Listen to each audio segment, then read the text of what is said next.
You understand what I'm saying? Yes, sir. Do not allow us to access our glory before the Lord unless the sins are cleansed and wiped away.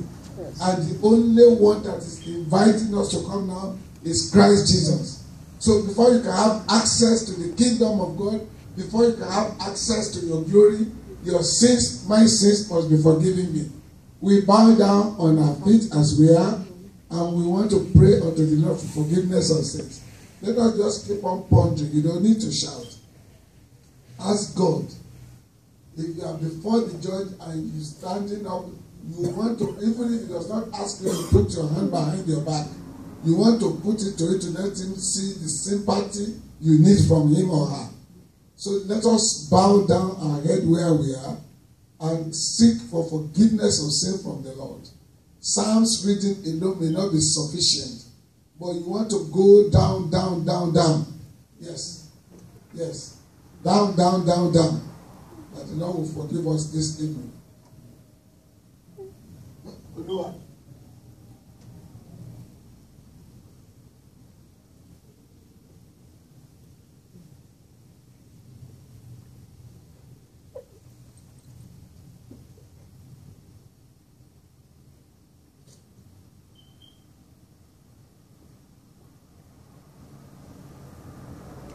You come as a sinner, unworthy before him.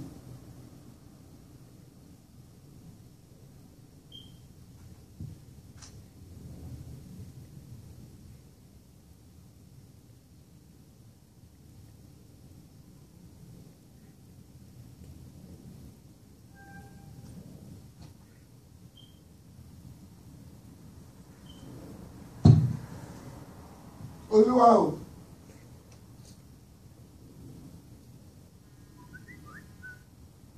Let our cell phone be muted and switched off before King of Kings and Lord of Lords.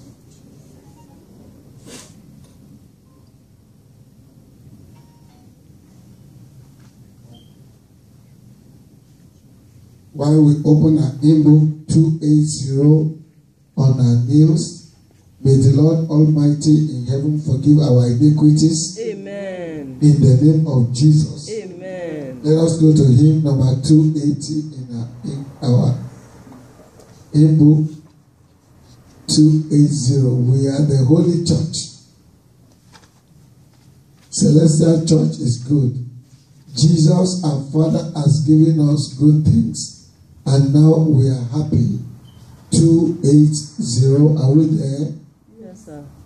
We are the only church.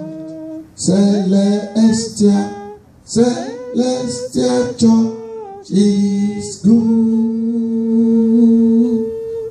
Jesus, our Father, has given good things, and now we are happy. Hallelujah. We rejoice in Jesus. In celestial Jesus Christ stands by us. All the good things that we request of him, we have received from him. Hallelujah. We are the only church up in heaven. Celestial Church exists. The host of angels are rejoicing, and now we have been healed. Hallelujah. Amen. Ask for sanctification, that the Lord will cleanse me and you from head to toe, from the crown of our head to the bottom of our feet. Ask for complete cleansing from the Lord. Complete cleansing from the Lord.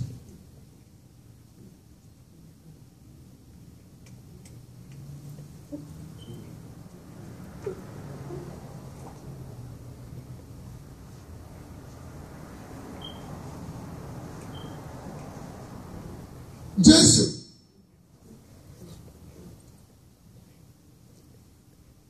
Please ask for complete cleansing. You are creating an access to your prayers of victory tonight. Access. If there is a blockade on the road, you will make a U-turn. But there is no U-turn when you are praying unto the Lord. So you need an access. The access that turned the veil of the temple into pieces when the soul of Jesus departed him at the cross, heading towards where? Towards the kingdom of heaven. The veil of the temple were torn into pieces. I shall go and temple in fire.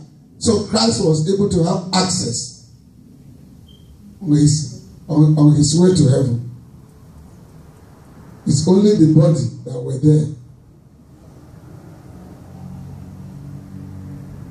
As for complete sanctification,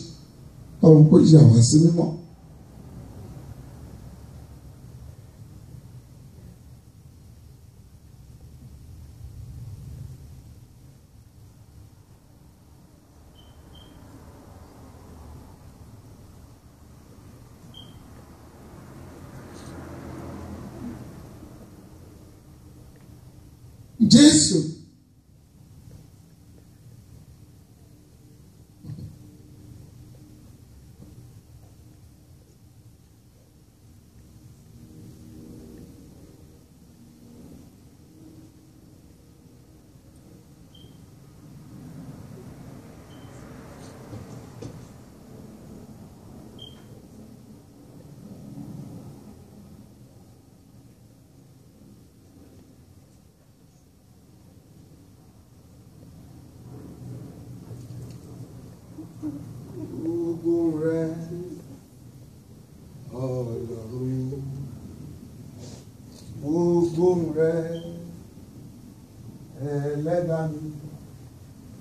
Tó sọ pé kì í fọ iṣu sílẹ̀.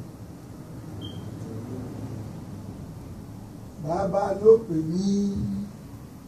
Ọlọ́run ló pè mí o. Gbogbo ìmọ̀ èṣù ló pè. Ọlọ́run ló pè mí. Bàbá ló pè wá. Ọlọ́run ló pè wá o. Gbogbo ìmọ̀ ọ̀tá ló pè. He says, I heard your voice. Lord, I heard your voice. You asked me to denounce sin and desert sin.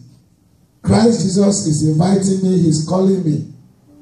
All evil designs and intentions and arrangements against me are ended. Against you, they are ended. Amen. In the name of Jesus. Amen. I said they are ended. Amen. All the plans and arrangements and plans and designs of the devil, they are destroyed. Amen. In the name of Jesus. Amen. In the name of Jesus. Amen. In the mighty name of Jesus. Amen. In Jesus' name we pray. Amen. Amen. Amen. In Jesus' name.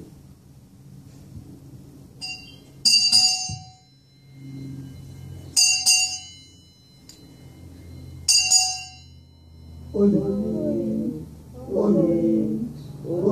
is the Lord God of hosts.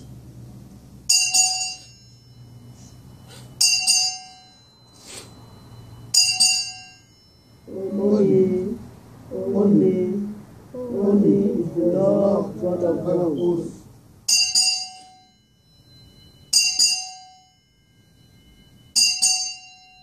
Holy is the Lord God of hosts. We have come again. We have come again. Jesus, we have come again. Holy Ghost now is in control. Right now, we have come again. Oh Lord, we have come again. Father, we have come again. Holy Ghost now is in control. Right now, we have come again. Oh, today we have come again. Jesus, we have come again. Holy Ghost, come and take control. Right now, we have come again. To the Father, we have come again. Baba, we have come again. Holy Ghost now is in control. Amen. God Shadow. Oh no. God Shadow. God Shadow. Out of the depths of our sins, we cried unto you, O Lord. Yes, Lord. This day, Lord, hear our voices. Amen. Let your ears be attentive to the voice of our supplications. Amen. If you, Lord, should mark iniquities, if you reckon with sins, who can stand? No one. But there is forgiveness with you, Yes, Lord. that you may be honored, be feared, and be exalted. Amen. We wait for the Lord. Amen. Jesus. Our soul do wait for the Lord. Amen. Jesus. And in the words of the Lord we have hope. Amen. We know that our sins shall be forgiven us in the name of Jesus. Amen. Jesus. Our soul wait for the Lord. Amen. More than the watchmen wait for the morning. Yes, Lord. I say your soul, your spirit wait for the Lord tonight. Amen. More than watchmen wait for the morning. Amen. Indeed, more than watchmen wait for the morning. Amen. Yes. Oh, Celestial, know you children of God, hope in the Lord. Yes. Amen. I say hope in the Lord. Amen. For with the Lord there is loving kindness. Amen. With him there is forgiveness. Amen. With him there is victory. Amen. With him there is mercy. Amen. With him there is abundant redemption. Amen. Oh, Allah, he will redeem us from all our iniquities. Amen. I say he will redeem us Amen. Jesus. from all our shortcomings. Amen. Jesus.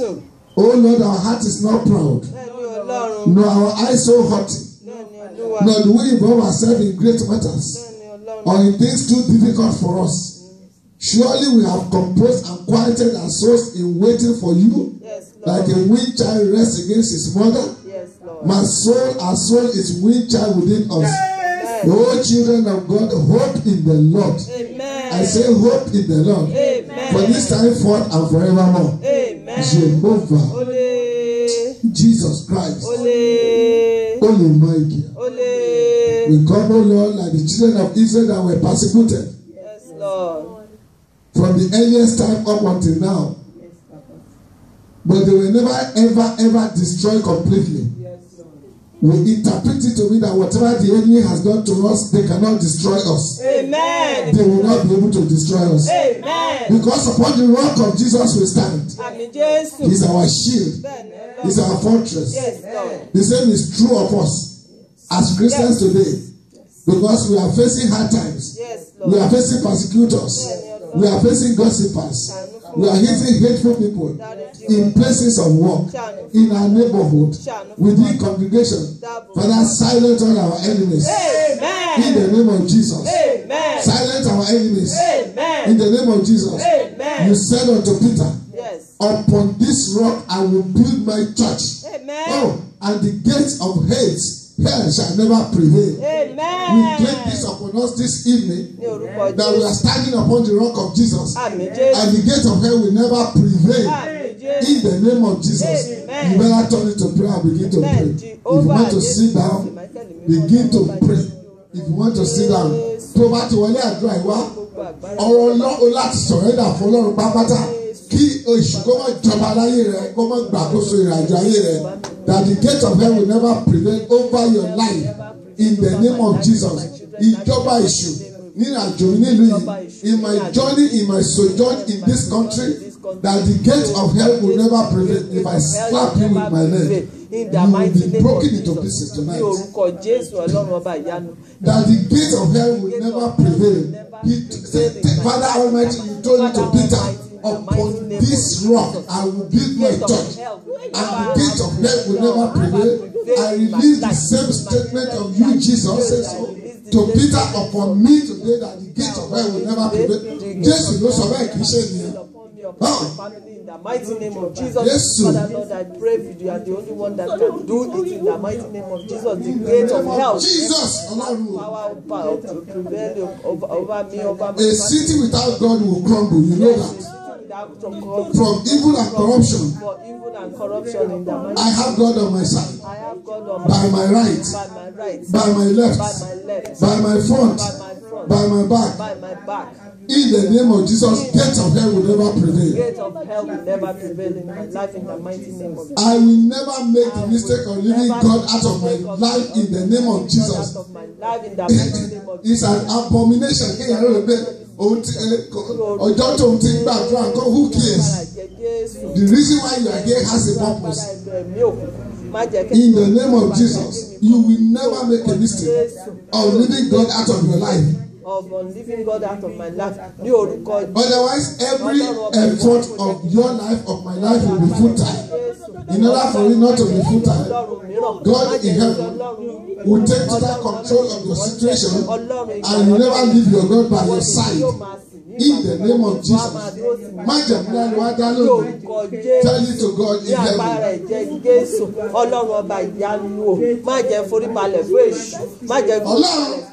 Sátánì ní orúkọ Jésù ẹgbẹ́kẹ́gbẹ́ má jẹ́ kó Ọlọ́run ọba ìmọ́lẹ̀ ní orúkọ Jésù ìṣẹ́bí mi ní orúkọ Jésù ẹ̀jẹ̀ Jésù kó máa wà lórí wọn Olúwa sàmì ìyè sílé ayé wa ní orúkọ Jésù Ọlọ́run má jẹ́ kó balẹ̀ fún Sátánì Ọlọ́run má jẹ́ kó balẹ̀ fún Sátánì will never prevail over your life.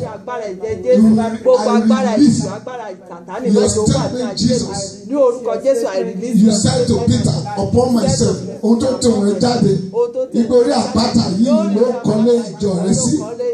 Peter sì ní àpáta náà rẹ̀ sí àpáta láti Peter dúró lórí. Mo dúró lórí àpáta Jésù ni mo lé mi ní. I stand upon the rock of Jesus, I will never be shaken. Ọlọ́run. In the mighty name of Jesus, I shall never be shaken in the mighty name of Jesus. My family shall never be shaken in Jesus the mighty name Christ. of Jesus. Because we stand on your rock, Father Lord, you are the one that can do it for us. In the mighty name of Jesus, we shall never be shaken in your power. In the mighty name of Jesus, your power is everlasting. Your joy is everlasting. You are the one that can do it for me. I am making you my highest priority in life. My highest priority in the my life. name of I'm Jesus. making you my highest priority in my family life. In the mighty name of Jesus, you are the only one that can be the final say in our life. In the mighty name of Jesus, grant me the strength and the carefulness to maintain the balance of sincerity with you. Ọ̀run má jẹ́ ṣọ̀tẹ̀ sí ọ. Olúwa, the power to walk in trusting God. Ní orúkọ Jésù. While I am trusting you, I will never fail in Jesus' name. Never fail in the mighty name of Jesus. My children will never be liabilities to my life and to me. Liability to my life and to me. In the name of the mighty name of Jesus. Ní agbára ẹ̀jẹ̀ Jésù, my children. Bó o bá ti ní àwọn My life ní orúkọ Jésù Ọlọ́run ẹbí mímọ́ I am saying your children will never be a liability to you in my Jesus' children name. will never be a liability to me. Ní orúkọ Jésù bá mi gbé wọn ga. Olúwa bá mi mí sí àwọn ọmọ wọ̀nyí. Olúwa jọ dolú ọmọ Ọlọ́run. Ní orúkọ Jésù má jọ ṣìyàn Ọlọ́run. Má jọ ṣẹ̀ṣẹ̀ gbé Ọlọ́run. Ọ̀nà wọn bá mi máa yà sí mímọ́. Ẹsẹ̀ tí wọ́n bá gbé ní orúkọ Jésù bá mi máa yà sí mímọ́. Any sin or any sin by power in the mighty name of Jesus. Ní orúkọ Jésù yà ọ̀nà wọn sí mímọ́. Ní orúkọ Jésù yà àyíká wọn sí mímọ́. Ẹ̀mí mímọ́ ọ̀run máa bá mi gbénu ayé wọn. Ọlọ́run máa bá mi gbénu ayé wọn. Ní orúkọ Jésù. Upon my children, make them a rock where you build your tent. Kọ̀rẹ́ kó máa gbénu ayé wọn. Every headedness, stiff-neckedness, stubbornness, unyielding to parental instruction, Father, destroy it in the heart of my children. In Jesus, Jesus Christ. Ẹ̀mí àìgbọràn ẹ̀mí tèmi nínú mi ni màá ṣe. Ọlọ́run máa bá mi jọ́ jáde nínú ayé wọn. Father, grant me a good family life. Grant me a good family life. Kílẹ̀ mi tòrò, kọ́nà mi tòrò, kórí ìsinmi, kórí àlàáfíà. Grant me a good family life in the name of Jesus. Family life in the mighty name of Jesus. And that is the reward of following God. Ní orúkọ Jésù. Ìdílé akọ́mọ̀jọ sí ilé ìmọ̀jọ sí láyé àwọn ọmọ àtọkọ àtayá. Ọlọ́run mọ́kàn mi balẹ̀ inú ilé mi. Father, grant me a good family life. Grant me a good family life in the mighty name of Jesus. Father, Lord, in peaceful the life. mighty name of Jesus, grant me peaceful life, oh Lord. Grant me Not peaceful life. contentious Not life. contentious life in In the the mighty name of Jesus. In the mighty He name says of your Jesus. children will be My like children only will plants be by the around only your plant table. around Make my my table. children Make my like children olive plant like around my olive table. plant around my table. Olive is a beautiful seed. The oil is so good. The oil It is is so used for good. anointing. Yeah, it is You used make for my anointing. children an You will olive make plant. my You can children lie like down, an you olive can sit plant. down, In the you mighty can name be of in Jesus. any shape that is comfortable with you. You can prostrate before God today. In the name of Jesus, your children will be like an olive plant before you around your household. There will be no regret. There will be no frustration. There will be no death. There will be no sorrow. There will be no tears. In the name of Jesus. Your house will be peaceful. Begin to release that oracle of God. I want peace in my household. In the name of Jesus. I will be peaceful in my Jesus house. Christ. I will be peaceful in my children will be peaceful. My children All persecutions against me we shall destroy as from now on in Jesus' name. There are known persecutions, there are unknown persecutions. All persecutions against me in my place of work, in my business, in my relationship, in whatever I do, in my marriage, in my job, in my household, in my church. Father, all persecution against me shall face destruction in the name of Jesus. Ọlọ́run Jésù Olúwa. Jesus Christ. The ears of the Lord must be attentive to your prayers of tonight. Olúwa tẹ́tí lè sílẹ̀ sí òun àdúrà. Olúwa Jésù. Tẹ́tí sí àdúrà mi Ọlọ́run ní orúkọ Jésù. Ọlọ́run ṣàánú fún mi Ọlọ́run. Bá mi pàdé Ọlọ́run ní orúkọ Jésù. Dá sí ọ̀rọ̀ lé ayé mi. Fọwọ́ rẹ lé mi Ọlọ́run. Ìrìn ogójì ọjọ́ Ọlọ́run. Má jẹ́ ojú ogójì ọdún. All records of sin against me, Father, tear it into pieces, destroy them completely, because it's a building wall between you and me. Father, break down the wall. Olúwa gbogbo di ẹ̀ṣẹ̀ tó lè dènà ayọ̀ mi tí màá lédè tí mo rí bá. Tí mo bá débi kan báyìí tí mo rò pé mo ti tókè, tí ìpè òṣèré lè dé nípa ẹ̀ṣẹ̀ àtijọ́ lọ́la, dáríjì mi Ọlọ́run. Jesus. Olúwa dáríjì mi Ọlọ́run dáríjì mi ní orúkọ Jésù bàbá ọ̀run dáríjì mi ní gbogbo ọ̀nà Olúwa dáríjì mi. I pray, O Lord, you will hold nothing against me as far as sin is concerned. Ó jẹ́ gbàdúrà ìsọlá Ọlọ́run má jẹ́ kí n ní ohun kan tó dì mú torí ẹ̀ṣẹ̀ ayé mi. In the name of Jesus. Ọlọ́run máa dáríjì mi Olúwa máa dáríjì mi ní gbogbo ọ̀nà dáríjì mi Ọlọ́run ọba ìyanu ní agbára ẹ̀jẹ̀ Jésù Olúwa gbogbo ọ̀nà tí mo ti fi dẹ́ṣẹ̀ ní ìrìn mi ni ní ọ̀rọ̀ mi ni ní ìṣe mi ni ní ìwà mi ni Olúwa máa dáríjì mi. Let my children and my family dwell and live in unity in Jesus' name. Ọ̀rọ̀ tí mo sọ yìí kì í máa ṣe kékeré àmọ̀ràn ọmọ ìyá méjì tí kì í kíra wọn. Àwọn ìjọba ti ìyàwó tó àgbẹ̀ greater social lóṣù mẹ́fà nílé. Let my household live in peace and unity in Jesus' name. Ọlọ́run wọnú ayé mi wọnú ayé àwọn ọmọ mi ní Jésù Kristi. Má jẹ́ dọ̀tá ara wọn má jẹ́ dé wàhálà má jẹ́ dọ̀tá ara wọn ní orúkọ Jésù Olúwa wọnú ayé wọn ní orúkọ Jésù jọ́njọ́ rẹ̀ ara wọn kalẹ̀ Ọlọ́run ní orúkọ Jésù. God of Moses, I call upon you. God of Moses, I call upon you. When the multitude became envious of Moses in the camp, and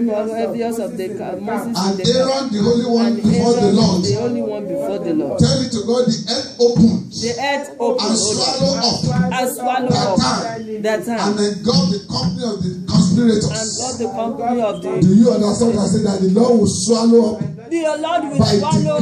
by all conspiracies against me in the mighty name of Jesus. In the mighty name of Jesus. Yes. And that we do not want to go to a very here. wọ̀n You mi. don't want to Olúwa máa bá mi experience gbé at all. I wọ̀n don't want to mi. feel. Gbogbo I don't want to conspiracy smell conspiracy in my job, in my life. I do not want to experience conspiracy. Jesus Christ. Wherever it's coming from. Olúwa máa gbé wọ̀n mi. Ẹni ọ̀hún máa gbé wọ̀n mi. Any conspiracy that might have been causing in the mighty name of Jesus. Olúwa máa gbé wọ̀n mi. Ọlọ́run máa bá mi gbé wọ̀n mi. Ní orúkọ Jésù. Má jẹ́ witness Ọlọ́run. Má jẹ́ súnmọ́ àgbègbè bí Ọlọ́run. Ní agbára ìjẹ́ Jésù. Ọlọ́run. The same power. The company of That Data breaks up the company of Data should place up all conspiracies against me. Pátápátá iná tó sọ̀kalẹ̀ tó jó ọ̀tìṣọ̀tẹ̀ sí Dátánì àti Kórà kó sọ̀kalẹ̀ sórí ọmọ ọ̀tá rẹ̀. You better say what I ask you to say. Èyí tó bá wà rògbò tó lòun gbọ́ tó ń dìtẹ̀ ọ̀rọ̀ bí orúkọ Jésù iná túfúrú kó máa bẹ̀rẹ̀ sí jó wọn iná kó bẹ̀rẹ̀ sí máa jó wọn iná kó bẹ̀rẹ̀ sí máa jó wọn iná kó máa lànà iná ọ̀run kó bẹ̀rẹ̀ sí the same awesome thing, wonderful thing, miraculous thing that happened in Red Sea, let it take place in my life. Create a way where there is no way in the name of Jesus. The same awesome thing, the same miraculous thing, the same wonderful thing that happened in the Red Sea, when it happened in my life, create a way where there is no way for me, and make a passage where it is impossible. Ọlọ́run lànà fún mi níbi tọ́nà tí mi sí kí n kọjá káyé mi tó rò gbòmí lára. It was an awesome thing that happened in the Red Sea. It was a miraculous thing that happened in the Red Sea. It was a wonderful thing that happened in the Red Sea. A way was made where there is no way. Father, create a way for me in this area, in that area. You better pray to God. Kneel down straight, everybody. I don't ask you to stand up. You can kneel down, you can sit down straight. If you are sitting down, sit down, but sit down straight. If you are kneeling down, kneel down straight. You don't need the same miracle that happened. Tell it to God. In the Red Sea, begin to pray. The awesome thing that happened in the Red Sea, the wonderful thing that happened in the Red Sea, that create a way where there is no way. Father, create a way for me where there is no way. Make impossible possible. Make impossible possible. For my sake. For my sake in the mighty name Ọ̀rọ̀ àṣìṣe bẹ́ẹ̀. Ọ̀rọ̀ àṣìṣe olóògùn. Jesus, I have not come to play, O Lord. Yes. I have not come to play, O Lord. I come to meet you, to pray to you, so that you can meet me at my point, at the point that I'm hurt. In the mighty name of Jesus, meet me. Father, Lord, sanctify me. Olúwa wọnú ayé mi kó ṣàánú mi. Ẹ̀mí mọ́ ṣàánú mi. Ní orúkọ Jésù, Olúwa dá mi lóhùn. Ẹ̀mí ọ̀run dá mi lóhùn. Ó gbóhùn gbóhùn mi Ọlọ́run kó ṣàánú mi. Tẹ́tí sí ohùn ẹ̀bẹ̀ mi ní orúkọ Jésù. Ní agbára ẹ̀jẹ̀ Jésù. Beloved as the children of Israel were, your anger was kindled against them. I pray in the name of Jesus. I will not express your anger. Ọlọ́run bó ṣe tó ọmọ Ísírẹ́lì tó. Wọ́n máa bínú sí wọn, wọ́n máa rí ìdílé ìbínú rẹ̀. Ilé ayé wọn máa dàrú. Wọ́n máa ṣìnà lágídí. Má jẹ́ rí ìṣìnà Ọlọ́run, má jẹ́ rí ìbínú rẹ̀. Ó jẹ́ ìgbà ládùúrà. Jésù má jẹ́ rí ìbínú rẹ̀ wọ̀. Àyànfẹ́ náà ọmọ Ísírẹ́lì ó yí ojú padà sí wọn, wọ́n mọ̀ ìgbé ìrẹ́ lọ́lọ́run. Wọ́n bẹ Ọlọ́run má jẹ́ rí ìbínú rẹ̀ lórúkọ Jésù.